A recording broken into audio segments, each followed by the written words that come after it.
현재 시장에서 가장 핫한 이슈를 국내 최고의 전문가와 함께 샅샅이 살펴보는 황스타그램 시간입니다. 오늘 주제와 출연자를 나타내는 해시태그부터 살펴보도록 하겠습니다. 4분기 제조업 경기 전망 BSI로 나타내봤습니다. 전국 제조기업들이 전망하는 경기 전망이 이번 4분기까지 부정적인 것으로 조사가 됐습니다. BSI는 100 이상이면 긍정적으로 본 기업이 많다는 의미인데요. 100 이하면 그 반대로 나타납니다.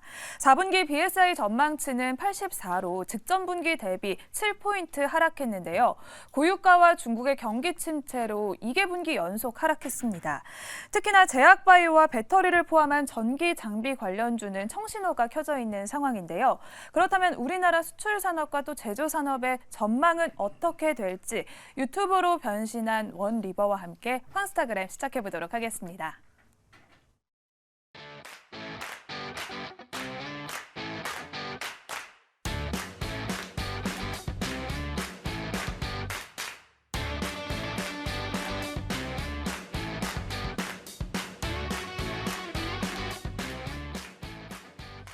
네, 급변한 시장을 진단하고 그에 따른 대응 전략을 세워보는 시간, 황스타그램 시간입니다.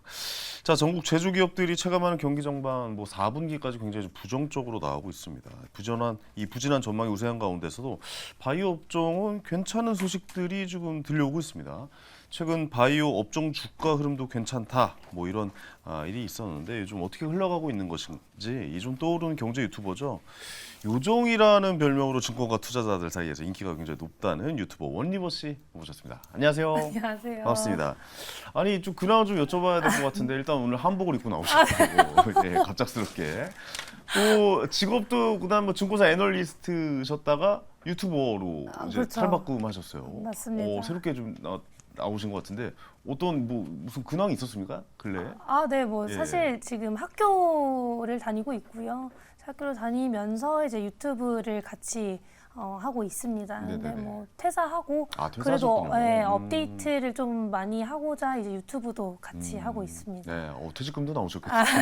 그렇습니다. 축하드리겠습니다. 예, 예. 감사합니다. 어쨌든 새로운 출발 다시 한번 좀 기대해 보겠고 역시 유튜버 한리버, 원리버.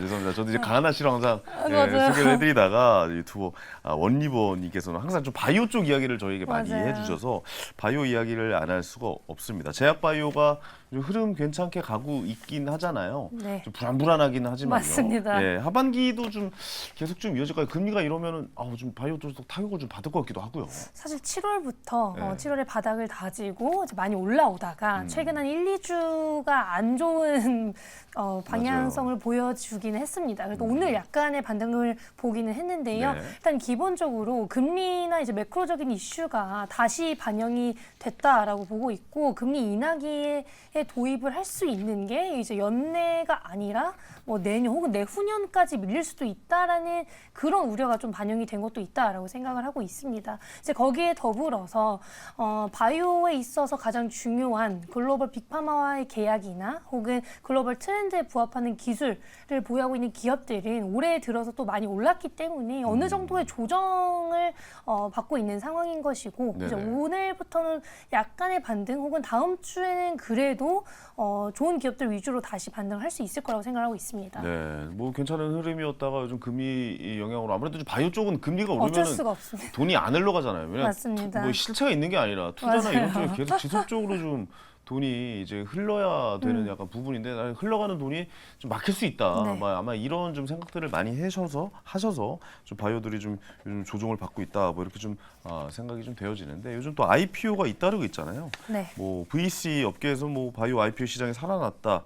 이런 신호는 아니다. 아직은 좀 이르다. 이런 평가가 있는데 그동안 워낙 또 투자가 안 들어갔으니까요. 맞아요. 벤처 투자, 요즘 엔젤 투자 이런 것도 좀 굉장히 안 좋았잖아요. 스타트업도 굉장히 좀 힘들었고.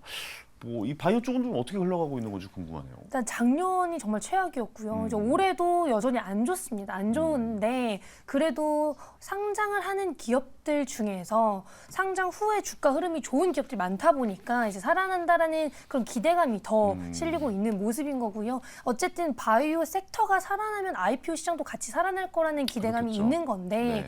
여전히 기술 이전 이력이 있거나 혹은 매출이 소량이라도 나오는 기업들 위주로 좀 상장이 되고 있습니다. 매출이 난다라고 한다면 미용기기 업종에 있는 기업들이거나 혹은 진단 기업들이 좀 상장이 잘 되는 편이고요. 네네. 혹은 이제 AI가 워낙 핫했다 보니까 그렇죠. AI 사업을 좀 잘 영위하고 있는 기업들은 좀 상장이 수월해졌다라고 보시면 될 텐데 정말 전형적인 바이오텍들 같은 경우에는 기술 평가에서 좀 떨어지는 경우가 여전히 있긴 합니다.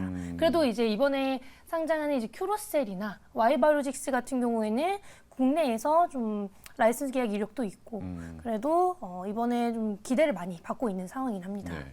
전체적으로 이달에 세 곳이 상장이 예심 승인이 났고 또 하반기에만 8곳이면은 맞아요. 쏟아지긴 하네요. 맞습니다. 이런 이유가 있나요? 그러니까 확실히 좀 AI나 뭐 JLK나 이런 쪽이 엄청나게 좀 맞아요. AI 진단 이쪽이 좀 많이 상승하면서 좀 그쪽 업종이 좀 많이 뛰어드는 상황이다라고 좀 생각을 해보면 될까요? 어떻게 봐야 되나요? 일단 바이오 상장사들이 좀 살아나야 비상장도 같이 살아나는 경향이 있기 때문에 네네네. 그런 관점으로 좀 IPO가 상장 후에 관심을 많이 받을 수 있을 거라는 기대감이 확실히 올라오는 것도 있을 것 같고요. 네. 거기에 더불어서 아까 말씀드렸다시피 이미 비상장 기업들이 많이 싸졌어요. 네네. 많이 싸졌기 때문에 상장을 할 때도 굉장히 싸게 상장을 합니다.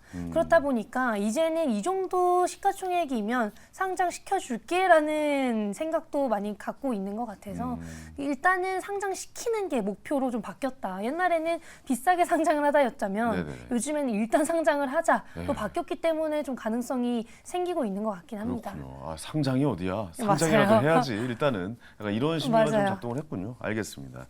자, 이제 시장에 좀 핫 이슈를 여쭤볼 텐데 지금 알테오젠이 핫해요. 맞습니다. 지금 글로벌 회사와 최초로 제약회사의 지분 매각설이 좀 네. 나와주면서 엄청나게 상승을 해나가는 모습 어떻게 지켜보고 계신지 궁금하네요. 일단 매각설은 조금 회사 측에서 부인을 하고 있긴 그래요? 합니다만 네네네. 머크와의 기존 비독점 계약이 있기는 합니다. 네. 그 비독점 계약은 키트루다라는 면역 항암제를 SC제형으로 바꾸는 그런 비독점 계약이 이미 있는데요. 그걸 이제 독점 계약으로 전환을 하게 되면 훨씬 더 큰 규모로 기술 이전이 한 번 더 체결이 될 것이기 때문에 네.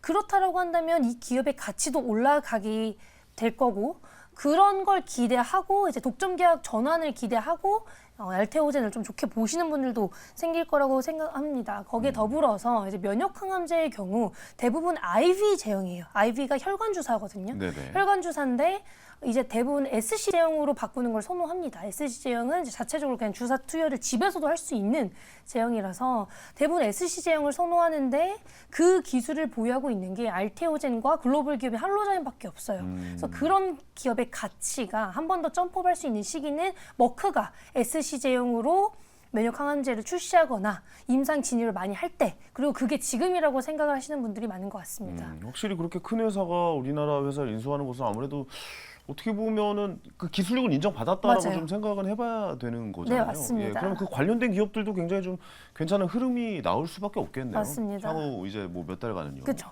네네, 알겠습니다. 그리고 우리가 유한양행 이야기 참 많이 했었던 것 맞아요. 같은데 올해 주가 상승률 두드려집니다. 그러니까 전통의 어떻게 보면 제약 맞아요. 뭐 이런 느낌이잖아요. 올해 56,400원으로 시작했지만 종가가 74,100원입니다. 와, 지금 30%가 넘는 수익률이에요. 사실 좀 덩치가 큰 회사이기도 한데 맞습니다. 설명을 좀 부탁드려볼까요? 어떻게 흘러가고 있는지. 이제 유한양행의 핵심 파이프라인이 레이저 티닙 때문일 네. 텐데요. 이제 레이저 티닙의 임상 3상 데이터가 올해 발표를 하기 때문에 그런 부분이 좀 반영이 됐다라고 보시면 될 것 같은데 레이저 티닙이 비소세포 폐암 항암제잖아요. 그런데 글로벌 비소세포 폐암 항암제 1위가 타그리소 인 거고 타그리소의 임상 데이터가 이번 세계 폐암학회에서 발표가 되었습니다. 네네네. 그런데 생각보다 별로였어요.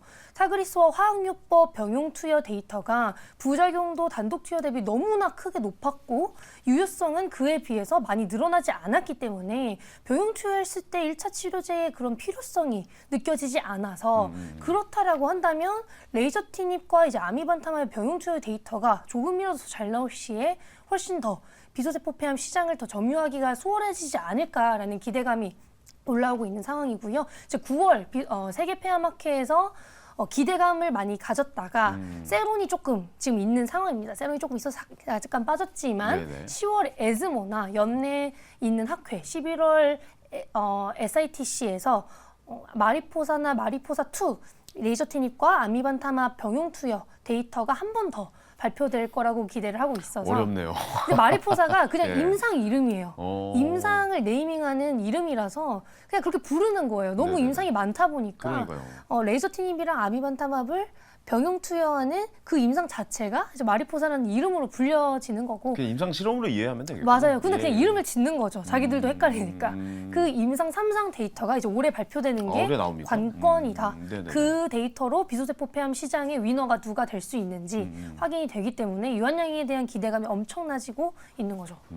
올해 바이오 쪽에 이 학회나 이런 게 좀 계속 좀 폭발적으로 좀 맞아요. 많이 있었어요. 왜냐면 지금 코로나 때문에 이제 못했었겠죠. 맞습니다. 근데 생각보다 뭐 당뇨병 학회나 뭐 암 학회나 이 지속적으로 열리고 있는데 뭐 그렇네, 그렇구나. 약간 맞아요. 이런 식으로 좀 지나가는 흐름이 좀 보이고 있어요. 좀 하반기나 이럴 때는 좀 달라질 수 있는 환경입니까? 어떻습니까? 일단 라이선스 계약이 생각보다 많이 나오지 않았던 것도 한몫한 것 같고요. 뭔가 좀, 이거 엄청난 신기술인데? 맞아요. 이런 부분이 좀 덜 나온 것 같다라는 생각 좀 들기도 하거든요. 맞아요. 사람들이 이미 아는 것에 대한 그런 매력을 못 느끼기 때문에 맞아요. AI와 과거에 암보다 인기 없었던 당뇨와 비만이 올해는 또 인기인 거고 그러니까요. 이게 트렌드가 확실히 바뀝니다. 그리고 빅파마들이 현재 관심 있는 분야가 당뇨와 비만 그리고 AI 거기에 혹은 표적 항암제 쪽이기 때문에 그런 파이프라인을 보유하고 있는 기업들 위주로만 올해 좀 상승을 많이 했고요.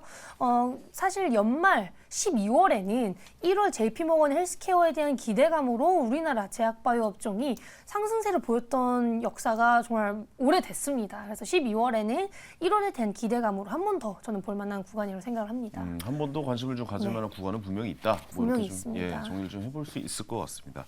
사실 제가 제일 어려워하는 이 섹터 중에 하나가 바이오입니다. 왜냐하면 이제 단어 자체도 너무 어렵고 이해하려면 거기에 대한 공부가 좀 필요하다 보니까 아무래도 좀 의학 쪽도 전공을 하고 계셔서 이런 쪽을 잘 설명해 주시는 것 같은데 항상 좀 쉽게 설명해 주셔서 감사하다는 말씀드리겠고 유튜브도 좀 많이 기대가 되기도 하거든요. 저도 이제 구독해서 보고 있는데 많이 좀 이해하려고 노력을 하고 있습니다. 근데 최근 바이오 흐름이 좋다 보니까 하반기 포트에 담아야 되나 아니면 이거를 좀 어떻게 좀 정리를 한번 수익을 내서 좀 매도를 좀 해봐야 되나 뭐 이렇게 좀 생각하시는 분들 꽤 계신 것 같아요. 바이오 투자할 때 주의할 점이라든가 또 하반기 바이오 투자 전략 어떻게 좀 가져가면 좀 좋을지 전체적으로 한번 좀 정리해서 말씀해 주시면 딱 좋을 것 같습니다. 일단 어쩔 수 없이 임상 데이터가 아무리 좋게 나온다고 하더라도 우리나라는 학회 세론이 유독 큰 나라입니다. 그렇기 때문에 학회 모멘텀을 기대하고 들어가는 건 좋으나 그로 인한 세론이 있다고 하더라도 임상 데이터가 좋다라고 한다면 저는 굳이 손절을 해야 되나라고 생각을 하고요. 저는 그게 오히려 기회라고 생각을 하는 사람입니다. 그래서 이번 학회 데이터 발표 후에 데이터가 좋았는데 빠지는 기업들 위주로 저는 봐도 좋을 거라고 생각을 하고 거기에 더불어서 라이선스 계약이 나올 거야라는 말만으로는 가능성이 좀 낮기 때문에 임상 진전이 됨에 따라서 기대감이 올라가는 거잖아요. 그런데 요즘에는 임상 진입 후 그래도 2상 정도 때 라이선스 계약이 제일 많이 이루어진다고 합니다. 그래서 글로벌 트렌드를 알아야 라이선스 계약 가능성이 제일 높기 때문에 글로벌 빅파마들이 원하는 게 뭔지는 그래도 어느 정도는 알아야 되는 거고 그래서 이제 알테오젠이 인기가 많은 거예요. 그렇군요. 물질을 파는 게 아니라 기술력을 파는 거잖아요. 그 글로벌 빅파마들이 보유하고 있는 물질에 접목될 수 있는 그런 그러네요. 기술을 파는 이게 사실 메리트가 있을 수 있기 때문에 그런 것들도 보시면 좋을 것 같고 저는 지금 2주 동안 제약바이오가 생각보다 많이 빠져서 지금 구간에서는 그래도 괜찮다라고 생각을 하고 있고 10월에 에스모 그리고 말씀드렸다시피 11월에 SITC, 1월에 JP모건이 있기 때문에 또 관련된 기업들 위주로 좀 보시는 게 좋을 거라고 생각을 하고 있습니다. 확실히 제약바이오 하면 아무래도 신기술이 나오는 곳은 미국을 저희가 안 맞아요. 볼 수는 없잖아요. 근데 요즘 트렌드를 어떻게 좀 흘러가고 있는지도 좀 한번 짚어주시면 좋을 것 같아요. 뭐 예를 들어서 그동안 뭐 비만 당뇨 치료제가 엄청나게 핫하면서 막 시가총액이 말도 못하게 상승하는 맞습니다. 그런 모양새였단 말이죠. 그러면 요 다음에 아마 좀 나오는 곳은 어떤 게 나올 수가 있을지 한번 우리가 머릿속으로 뇌피셜을 한번 좀 그려봐도 괜찮을 것 같거든요. 어떻게 좀 바라보고 계신지 좀 궁금해요. 일단 당뇨 비만은 사실 죽을 수가 없는 테마예요, 아직까지는. 그렇군요. 왜냐하면 빅파마들의 경쟁 구도가 확실해진 분야이기 때문에 네네. 그런 경우 그 아랫단에 있는 기업들을 쇼핑하기 시작합니다. 자신들의 입지를 확고하게 만들기 위해서 경쟁 구도가 생겼기 때문에 당뇨 비만은 이제 계속 같이 갈 거라고 생각을 하고 있고요. 네. 사실 많이 죽었던 게 뇌질환 쪽이죠. 뇌질환 쪽이 많이 죽었었고 우리 쪽까지만 해도 뇌학회가 있으면서 맞아요. 굉장히 큰 이슈를 받았는데 네, 올해는 싹 들어갔어요. 맞아요. 왜 그런지 모르겠어요. 알츠하이머 치료제들이 출시 후에 별로 팔리지도 않고 관심도 많이 못 받고 있기 때문인데요. 아니 효과가 별로 없는 걸로 좀 맞아요. 느껴지는 이게 겁니까? 완치제가 아니라 지연제라는 그렇군요. 얘기가 있기 때문에 네네. 그런 것들이 좀 반영이 된 것 같고요. 그래도 일라일릴리의 도나네맙이 올해 승인 여부가 결정되기 때문에 저는 뇌질환 쪽도 다시 한번 볼 만한 구간이라고 생각을 하고 AI 관련 업체들도 최근에 한 2주 동안 많이 빠졌습니다. 네네네. 많이 빠졌는데 하반기에 인증이나 파트너십 모멘텀 있는 기업들 위주로 저는 봐도 되는 구간이라고 생각을 하고 있습니다. 네. 아무래도 좀 AI와 바이오가 결합하는 것을 저는 미국에서 좀 뭔가 나올 수 있을 맞아요. 거라고 생각하거든요. 뭐 예를 들어 우리 뭐 어벤져스 같은 거 영화 보면 뭐 자비스 그 내일까지 뭐 계산해서 아침까지 결과 뽑아내 이러면 사실 제약도 바로 어떻게 해주니까. 보면 바로바로 어떻게 보면 맞습니다. 그 시행착오들을 많이 좀 줄일 수 있을 거다라고 좀 생각이 되는데 그런 쪽도 이제 어떤 소식들이 들려오겠죠. 내년쯤에는 어떻습니까? 그렇죠. 사실 빅파마들이나 빅테크들이 모두 AI 쪽에 대한 투자가 많이 늘어났어요. 너무 많이 늘어났고 그게 이제 우리나라에게까지 늘어났을 때 한 번 더 그 섹터 자체가 커질 수 있는 구간이 될 수 있을 거라고 생각을 하고 있습니다. 알겠습니다. 어쨌든 커질 것이고 사실 뭐 더 큰 회사들이 이런 장르로 좀 계속 진입하고 있으니까 어떻게 흘러갈지는 좀 계속 좀 지켜봐야 된다. 바이오에 관심을 갖고 지켜보는 시간, 공부하는 시간 가져봤으면 좋겠다. 이렇게 좀 정리를 할 수 있을 것 같습니다. 네. 오늘 말씀도 감사하고요. 유튜브도 열심히 구독하면서 잘 보겠습니다. 고맙습니다. 감사합니다. 네. 자, 이제 스타킹 마칠 시간입니다. 오늘 당첨자 밑에 나가고 있습니다. 이분께 콘서트 티켓, 제 책 드릴까요? 제 책을 선물로 보내드리도록 하겠습니다.